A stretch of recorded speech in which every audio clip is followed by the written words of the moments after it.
7:05. The music says we need, once again, to check in with Alex Stone, who is our ABC News correspondent, live from the 23rd Olympic Games in Pyeongchang, South Korea. Good morning, Alex Stone.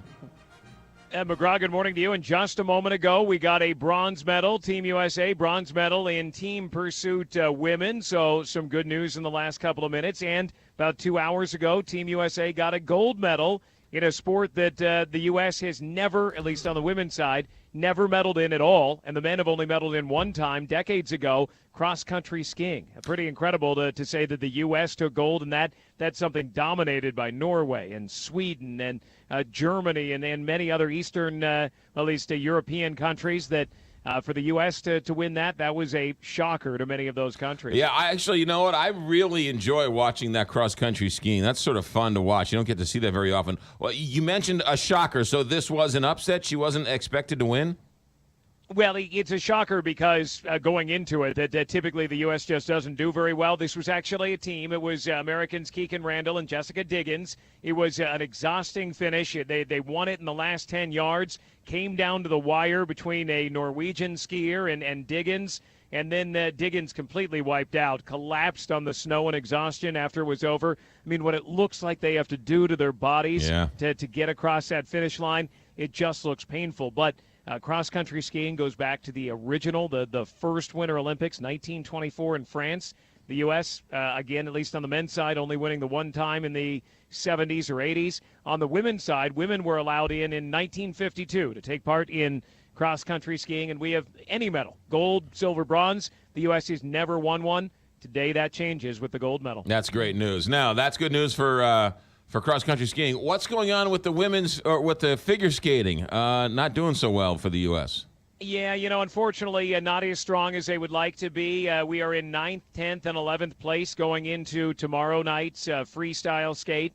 That after the short program, they had some rough goes. We saw Mariah Nagasu and Brady Tennell and the entire team. Everybody fell. Everybody who went up for their jump. The triple axel for Mariah Nagasu, she came down and fell over herself. Now, that's the same jump that she did a week and a half ago during the team competition and did perfectly fine. So was it nerves? Was it just an off day?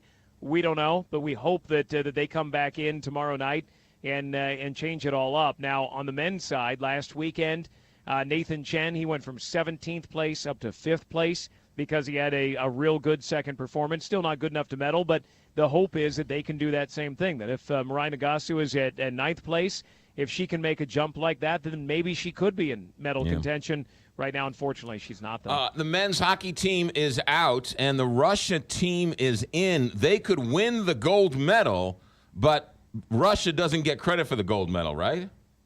No, they won't get credit for it because they have been banned from these Olympics for doping, and the hope was for Russians that they would get reinstated for the closing ceremony and be able to walk as Russians, wear Russian uniforms, but at this point, because they've had a doping case here, that may or may not happen. But if they do win the gold, the Olympic theme will play. Well, you just played. The Russian anthem won't play because Russia is not recognized at this point by the International Olympic Committee. So they will stand and listen to the Olympic theme play while they wear an Olympic uniform and they get an Olympic award. Wow. I got to ask you about Lindsey Vonn, class all the way to the end, huh?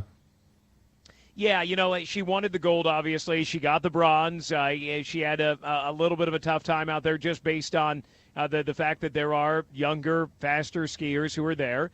But getting the bronze, 33 years old, that makes her the oldest woman to ever win a medal in any alpine event in the Olympics. She is proud of that. She's proud that she was able to come back after blowing out her knee, not being able to compete in 2014, all the ligament damage that she's had.